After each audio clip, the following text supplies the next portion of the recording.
Hey guys, HippieHolo1 here, welcome back to another video, and today I'm here with my Lionel 6-18006 Redding T1.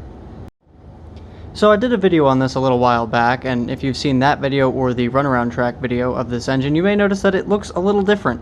I have updated the paint on this engine, I updated the coal load, and I did a little bit of work with the digital rail sounds in the tender, all to try to improve the realism of this engine.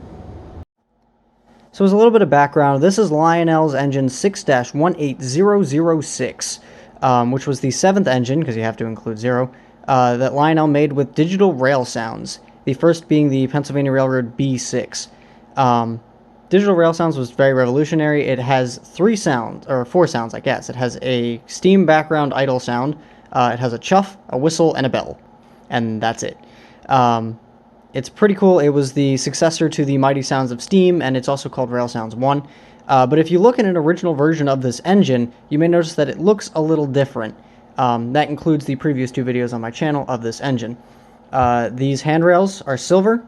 This safety rail up front is also silver. These steps are black. The radiator up front is all black. The pilot truck doesn't have white walls on it. The cylinder heads are black. The grab irons behind the cab are silver. All the grab irons on the tender, or the handrails on the tender, are silver. And the ladder on the back of the tender is black.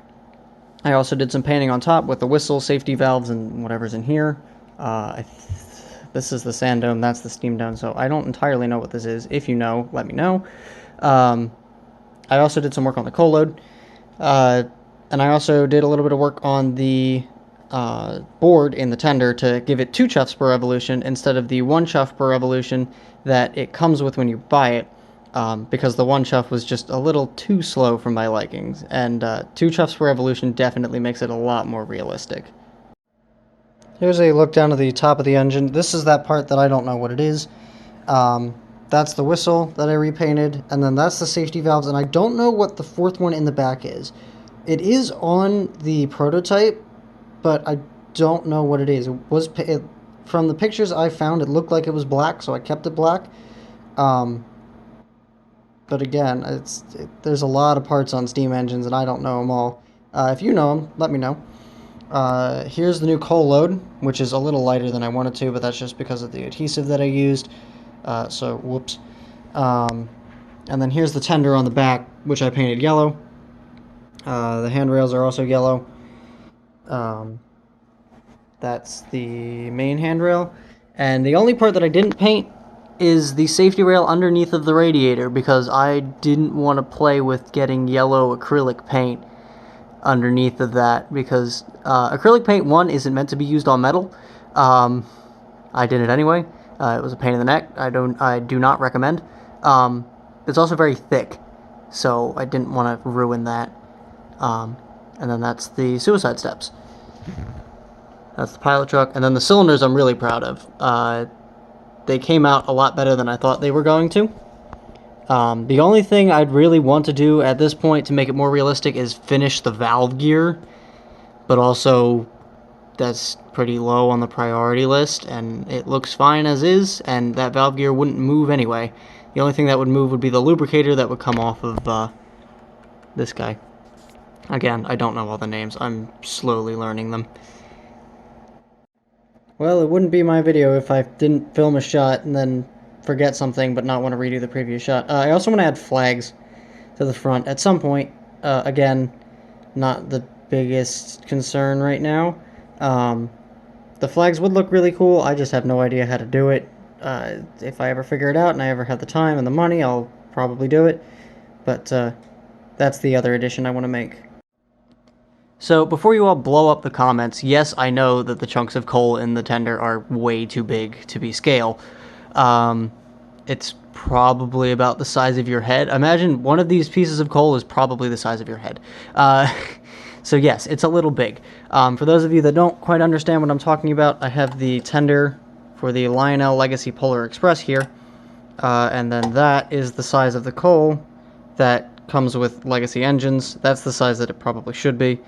Mine is obviously a little bit bigger, but that's just what I had, so that's what I used, and I didn't want to bother crushing it up. It's a little bit lighter than I want. I'll find a way to fix that in the future, but I like the way that it turned out. Alright, so now for the change that you can't see, but you can hear when it's running. I gave this engine 2 chuffs per revolution instead of 1 chuff per revolution. Pretty simple fix, you just double the chuff rate. The way you do that is by removing this little jumper wire right here. This is on part, it's labeled as J1 on the rail sounds board. It's kind of tricky to get out because it's like wedged inside the board. There's a J1, which is what this is, and there's a J2, which will change the pitch of the whistle, which I didn't want to play with because I like the whistle as is. I couldn't find any videos that showed me what the change pitch was like, so I'm like kind of tempted to change it and then fix it just to see, but I also don't really want to take it apart again. This engine's not exactly the most intuitive thing to modify because it's got circuit boards in it instead of just wires. But yeah, if you ever want to change the chuff rate and double the chuff rate on your Rail Sounds 1 or Digital Rail Sounds engine, you can either undo the solder bridge, which is found on later boards on port J, or on part J, like area J1, I guess is what it's called. Or you can remove that jumper wire, which is found in the earlier models of the boards. And if you find later that you don't like it, it's pretty easy to fix. You just put the jumper wire back in or redo the solder bridge, and it's back to original. Also, here's a gift I got for the holidays. This is Lionel 6-83358, which is the Reading Northeastern style caboose in the green and yellow paint scheme. I would do a full review on this, but it'd be really short and I don't think anybody would watch it. The smokestack thing moves. It's got a ton of detail between the see-through walkways, all this, the grab irons around it and whatnot. The end detail is insane. There's separately applied chains that move around and whatnot. The underframe detail is immaculate. It's lighted. It's got a guy up in the cupola. It's really, really nice. This is probably the newest anything I have on my layout because I think it was shown in the 2016 Lionel catalog, I think. It doesn't have a smoke unit, but also I would probably just turn the smoke unit off anyway because you can, from what I've heard, you can barely see it when it's moving, and I don't really want to play with the smoke unit. It rolls really well too. It's really nice, and this is going to be running behind the 3 existing cars that you've already seen on my channel. So yeah, let's get into some running.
So there you have it. That is my Lionel 6-18006 Iron Horse Rambles T1 number 2100.